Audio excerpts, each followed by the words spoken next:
VinFast electric కార్ని కొన్నాను, అది కాస్త వాళ్ళే నిర్వహణలో లోపం ఉంది, ఆ విషయం చెప్తుంటే మాకు పరిహారం ఇవ్వకుండా ఏడిపించుకుతుంటున్నారంటూ 25 లక్షలు పెట్టి కారు కొన్నటువంటి ఫణికుమార్ రాజా అనే అతను వరుసపెట్టి సోషల్ మీడియాలో పెడుతున్న పోస్టులు విన్ఫాస్ట్ కంపెనీ యొక్క క్రెడిబిలిటీని దెబ్బతీస్తున్నాయి, దాని విశ్వసనీయతను దెబ్బతీస్తున్నాయి.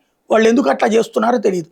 హైదరాబాద్ గచ్చిబౌలి షోరూంలో 25 లక్షల విలువైన విన్ఫాస్ట్ VF7 ఎలక్ట్రిక్ కారు కొన్నారు ఈ నల్లం ఫణికుమార్ రాజా. ఏప్రిల్లో కొన్నారు. కారులో ఏసీ డ్రైన్ పైపు కిందకు ఉండాల్సి ఉంటే పైకి ఉండేలా డిజైన్ చేశారట. దీంతో నీళ్లు బయటికి వెళ్లకుండా కార్పెట్ కింద ఆగి ఫ్లోర్ మొత్తం తడిసిపోతుందట. మే 19న కార్ని సర్వీస్ సెంటర్లో ఇస్తే ఏసీ డ్రైన్ పైపుని సరి చేయకుండా కార్పెట్ మాత్రం ఆరబెట్టి తిరిగి ఇచ్చేశారట. దీని మీద కంపెనీకి ఈమెయిల్స్ పంపినా డీలర్ని అడిగినా పట్టించుకోవట్లేదు. కారులో ప్రాబ్లం ఉంది కాబట్టి పూర్తిగా రిఫండ్ ఇవ్వాలని తను డిమాండ్ చేస్తున్నారు. విన్ఫాస్ట్ మాత్రం చట్టపరంగా పోరాటం ఏమీ మాట్లాడకపోతున్నటువంటి వేళ చట్టపరమైన పోరాటం చేస్తామని చెప్పుకొస్తున్నారు.